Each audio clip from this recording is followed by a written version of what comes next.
Leadership development exists because none of us are perfect, fully realized people. We all have room for growth in our lives, and we need help along the way.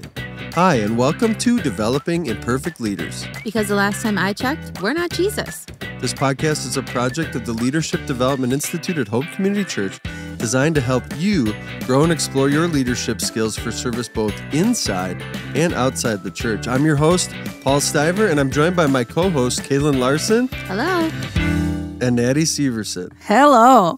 All right, let's get right into it with a little conversation with Naty. She's got a would you rather. Would you rather? Yeah, I was thinking this through, and right before we started taping this episode, we were watching a fail video of a kid trying to chug a sparkling water, and then he smashes his head into a garage.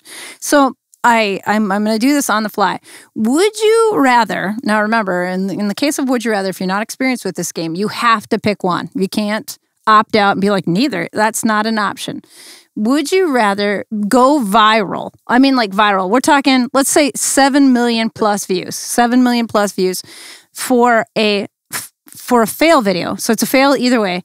But your fail is either a huge physical blunder, like fall down, smash your head, kind of something like that, or a huge verbal blunder that was so good it got 7 million airs. So you have to pick one. So would you rather go viral for a fail? Fail either way, but a verbal blunder or a physical blunder? Yeah, I'll go first. Verbal. Verbal? I just think verbal is, well, I don't care. Like, I wouldn't, if I went viral for a fail, I would think it was funny and I would laugh. But I would rather do it verbally, primarily because of less risk of physical pain. I wouldn't get actually hurt by the blunder. Yep. Like this guy that we just watched bonked his forehead. Pretty good. Yeah, he had a headache for sure. It possibly was staged. Who knows? But either way, the verbal blunders are always funny. Like, have you ever seen the guy that's praying? He's like starting a church service, and instead of saying Heavenly Father, our hearts, he says Heavenly Farts. Heavenly Farts. Oh, yeah, that's so good. I think that's just funny, right? Because you can't control that. And it's less pain. But Kay, what's your... I guess I would say like a falling. Mm-hmm. Because those are the ones that I find very funny. For new listeners of the show, Kaelyn loves when people get hurt. Like, basically... Pretty sadistic. As long as it's like not obviously seriously hurt. But For sure. Like someone tripping and falling, most people would be like, oh, are you all right? And Kaelyn would be like... She would also eventually ask if you were all right. I don't know. When she stopped crying, laughing at the humor of you falling. She would literally point and laugh, like before she ever knew you were okay. Most people are like, whoa, are you okay? And then they laugh with you. Kaelyn points and laughs. Having said that, though, I think aside from the potential massive physical harm, so as long as I didn't have to hit my head, because my head is a fragile place these days after all the hits it's taken, but I would like to fall down. Like, I would like to have a fall down. There's a part of me that aspires to be the 80-year-old grandma on the, like, Razor scooter who's just brave enough to try the hoverboard or whatever. Sure, I kind of want to do that, but we'll never know. I would like that. Yeah. That's great. Yeah. All right, let's get into the leading question for today. So again, every week we do kind of a topical question to kick off the conversation. This week's question comes kind of out of our LDI pillars that we have as a part of our program, and it's the Christ-like character pillar. And the question is, does my character really matter in leadership? So, what do you guys think? Does my character really matter in leadership? I was thinking about it, and I had to think about the answer to that question? Yeah. Well, is it yes or no? Oh, okay. All right. Sorry. All right. Okay. I was thinking about, because I was like, gosh, this just feels like an obvious answer. Yeah. Right? Like it feels like an obvious answer. So then it's kind of like, wait. And then it's, yes, most definitely. It matters. Yeah. Yep. And then thinking through the leaders that I have followed in the past or the leaders that I'm following today, it's because of their character.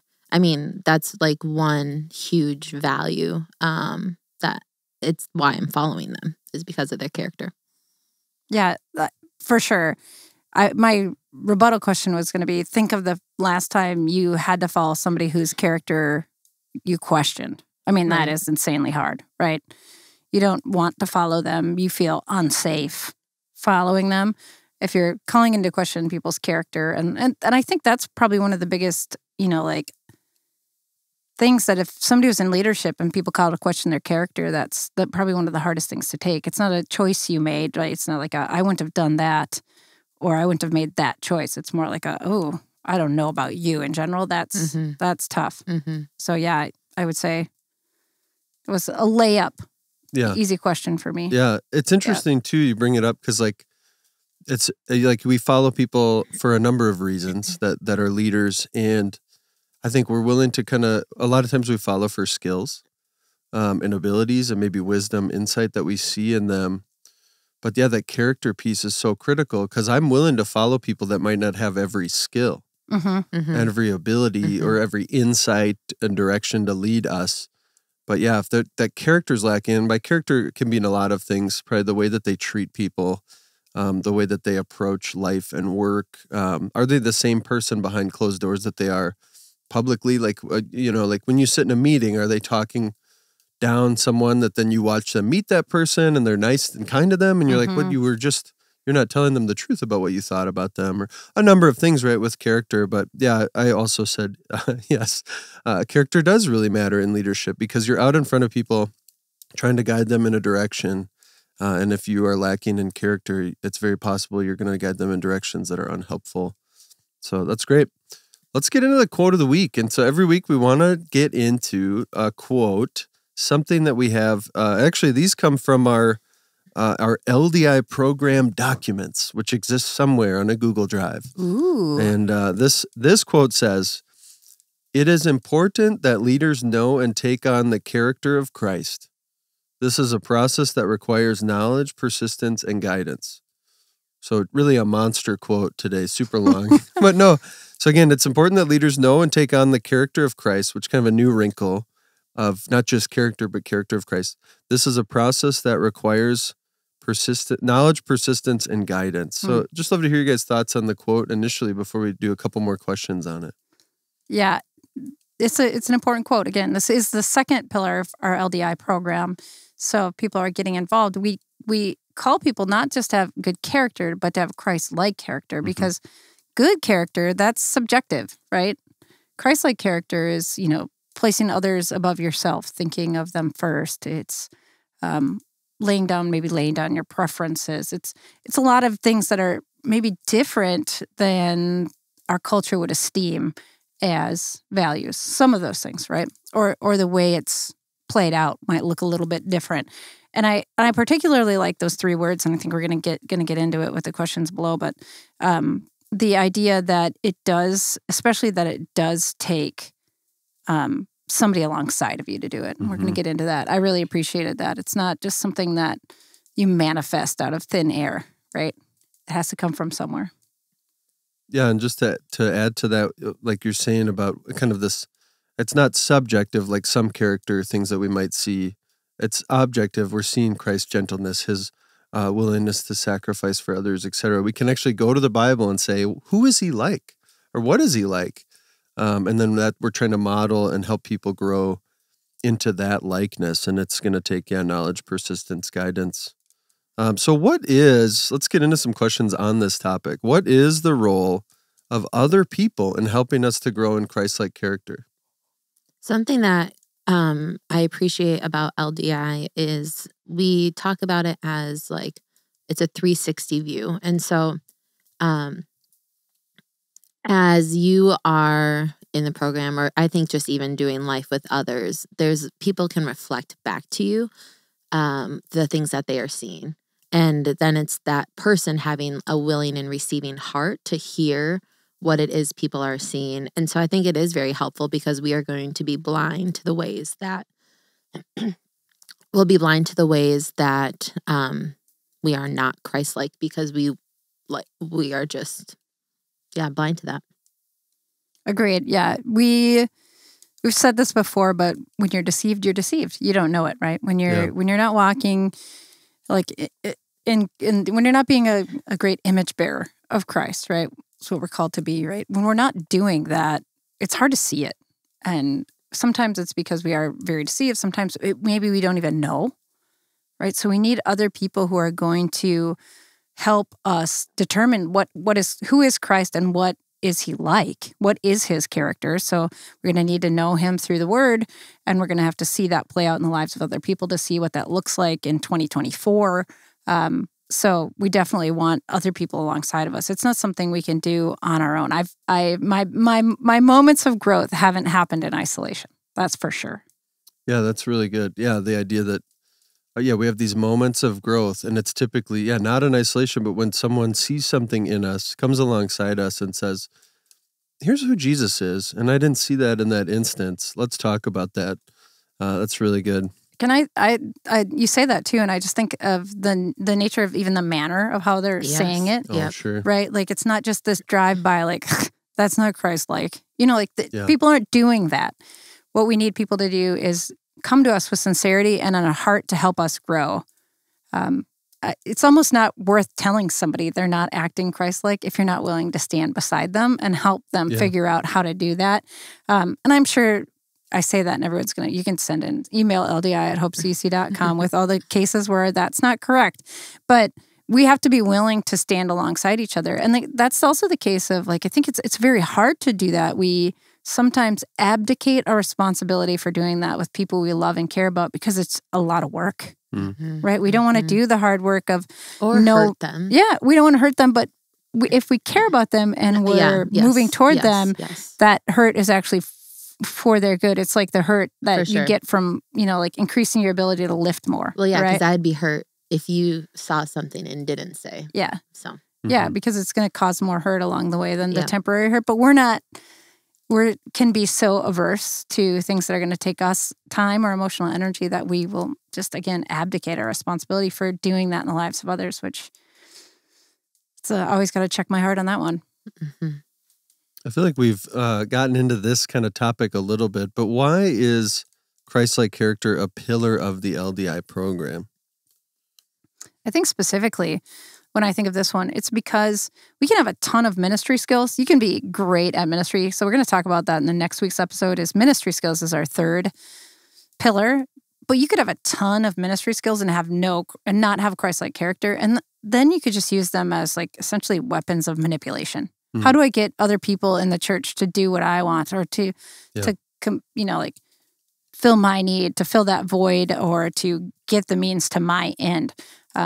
Christ-like character would imply that we're thinking about God's end, other people's good. What's for the kingdom good? What's for the good of others, instead of what we want, right? But without Christ-like character, we can just become pretty significant manipulators. Yeah. As leaders, I think we would all say that we carry a weight of responsibility to display Christ to those that we are leading. And so when just thinking about that, I was reminded of 1 Peter 5, verses 2 and 3, which says, "Be shepherds of God's flock that is under your care, watching over them, not because you must, but because you are willing, as God wants you to be, not pursuing dishonest gain, but eager to serve, not lording it over those entrusted to you, but being examples to the flock." And while this verse specifically is talking about elders over the church, I think it can apply to those who are in leadership, and show us how God is desiring us for us to lead others under our care. Yeah, I think any verse like that, if you're like, oh, that's specifically for elders, even if you don't have an opportunity to serve as an elder, you want to call yourself to that kind of character, right? And so reading these verses in this circumstance, I think, is awesome. I like that verse. Yeah, and it imlies there's some part of us knowing Christ more that we start to reflect as we lead. That's really good. And that's why we have that biblical thinking as our first pillar, right? Because you're knowing God and who he is through his word.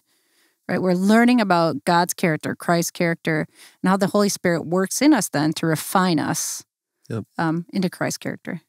Yeah, I wanted to add on, Naty, to something you were hitting on, which is this idea of kind of skills and abilities without character. And if we look around kind of the landscape of American culture, one of the things that's become more popular is identifying leaders who've fallen short. And oftentimes it has been because we or others have propped them up solely based on their skills and abilities, which is, I mean, if you have skills and abilities, that's awesome. That's a good thing.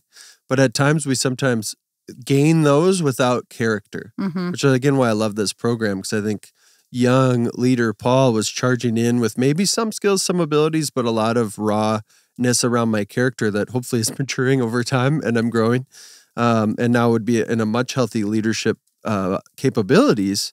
But yeah, sometimes we kind of applaud this and we platform people into leadership before they've developed the character that can handle the weight of that responsibility, like you mentioned, Kaelyn. And so gifts can almost outrun our character. And the beauty of a program like LDI is that maybe your gifts are getting practiced as you're building the character, as you're learning about God, which is a sweet blessing. And yeah, another reason why this pillar is so central to what we do. And it really works out for us well, especially in the internship program, because people are put then in these ministry situations where you get pushed just to the edge of your comfort level enough where if there are rough edges on your character or our character, as there are in everyone, they're going to show.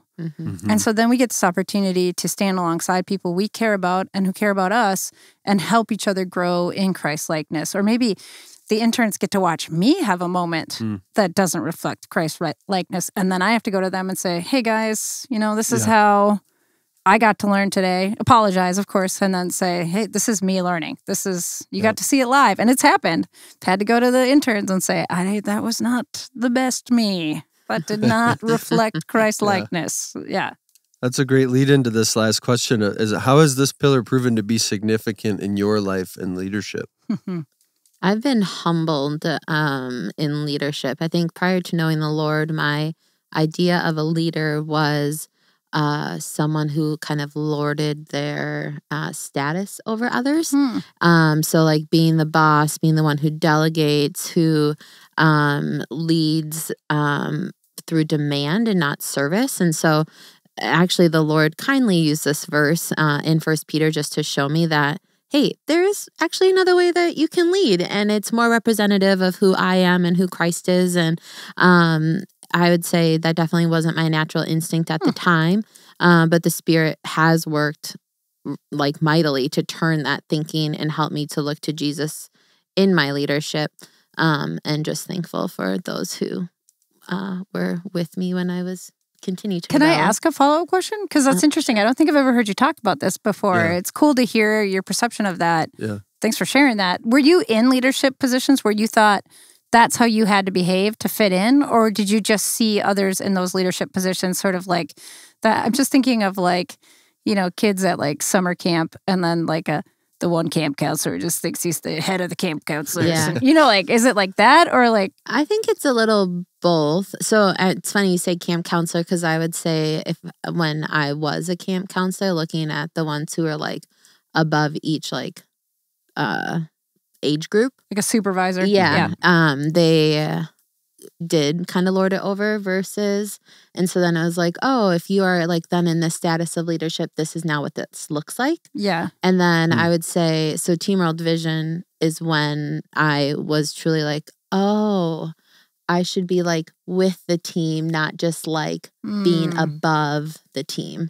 And it was very like, oh, why did I read that verse? But thank you for showing me that too, Yeah. Because it was a gut punch. Well, let's grab onto that even further, of that idea of demand versus service. So I don't think I've heard that phrase articulated so clearly, but there really is like a twofold approach to leadership.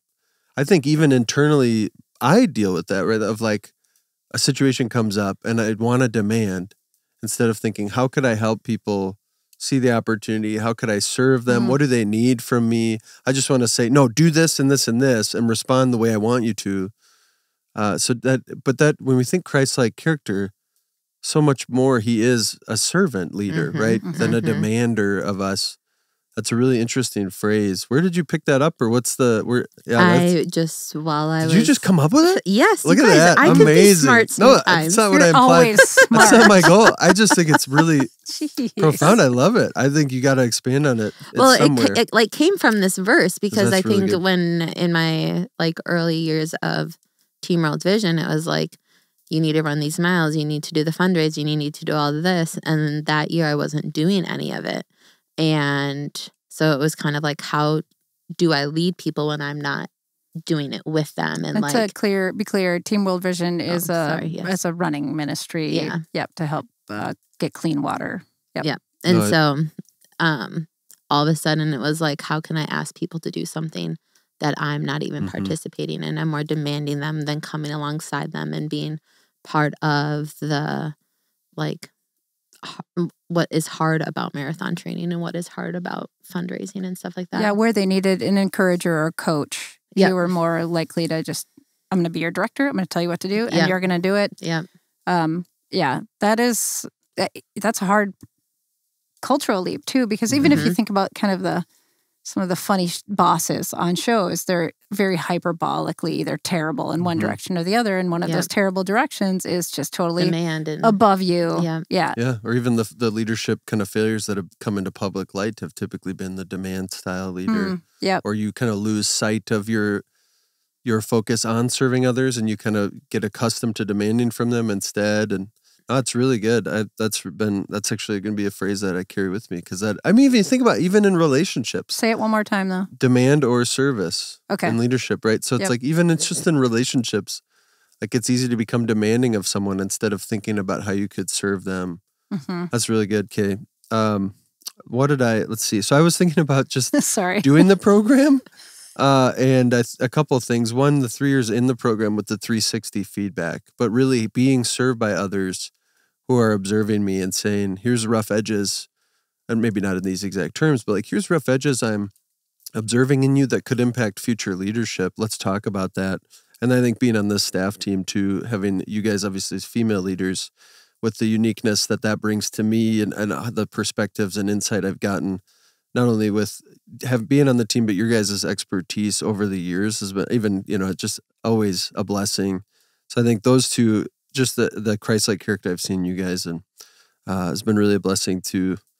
Now I'm gonna go cry. I just get soft. Anyway, all right. We like it. And Naty, did you laugh at him and I awe him? Yeah, that's about on brand. That's pretty on brand. Naty, anything else on you on this topic for you of just the pillar proving significant? Yeah, though I didn't do the LDI program, I now lead it, but I think of the senior leaders at Hope, particularly Steve Treichler along the way, who's just been really patient with me as he, I'm sure, observed many rough edges on super zealous young leader Naty, and lovingly just tapped me just enough, to get me going, to not break my confidence, but to help me out.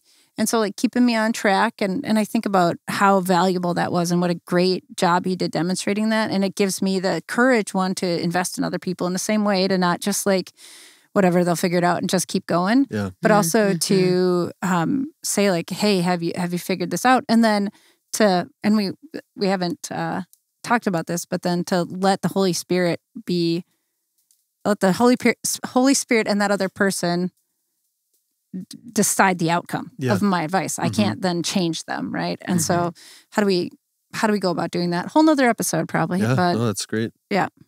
All right, last thing then, growing together, thinking about kind of the practical side of this.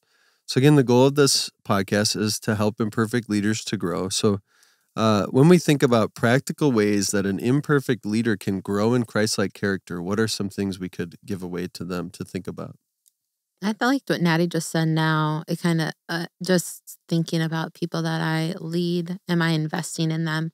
Or because I can be very task over relationship, and I think that doesn't impact the way that I lead people. And so am I taking the time to invest in them before getting the task going? That's really good. I think just to piggyback off that, it's not what I immediately thought of, but it's a good point is, am I just too busy to step into other people's lives, right? If we're really time-starved and we think, oh gosh, so say I observe something in someone else, I might not, I'd be like, when am I going to squeeze that into what hours of the day? So if I leave myself really time-starved, I'm in a busy season here at Hope, my job. And so if I'm that time-starved, I'm going to hesitate, even though I shouldn't, because we should come beside each other in a loving way. And I think about that manner too. That one thing I was going to comment on in the growing together is really considering manner. Do you even know how you would approach someone? What words would you begin with if you wanted to speak to somebody about something in their life where you think they could grow in Christ-likeness, would you even know how to do that in a way that demonstrated Christ-likeness in and of itself? Because it's ironic that we could be very un-Christ-like as we are pushing someone to Christ-likeness. I mean, it would be funny if it wasn't funny, right? Like that we show some of our most un-Christ-like moments when we're like, that's not Christ-like. You know, like, figure it out. Yeah, I did. I know. Gosh, grow up. You know, like, but it's ironic. But Christians, I think, do it all the time, and it's not okay. So, I mean, maybe a whole nother episode there. Yeah, and then if you're, maybe not thinking about people you're leading and how you can move toward them, but you're thinking personally, a couple of things come to mind. One, we could talk about, I think, often, but getting a mentor, right? Someone that's further along in the faith that has character you observe, and you say, why are you like that? And they'll just say Jesus, but still they'll help you think through it. And then a couple other things, taking a class, particularly a class that would help you learn more about who God is and his character. And with that too, finding some sort of a small group or some kind of community to be in, because as we talked about, character growth happens in community. It really struggles to happen in isolation. So just a couple other thoughts there. It's just, again, this important and a huge pillar in this program.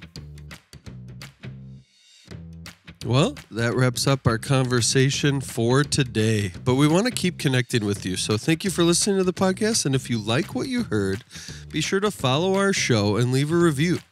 We love connecting with our listeners. So if you have questions, comments, or topic ideas, please email us ldi@hopecc.com. LDI is a ministry of Hope Community Church based in Minneapolis, Minnesota. We seek to develop leaders in their biblical thinking, Christ-like character, and ministry skills for service both inside and outside the church. We do this through internships, classes, seminars, and retreats. If you're interested in learning more about our internships or other opportunities, visit ldi.hopecc.com or email ldi@hopecc.com. Have a great week.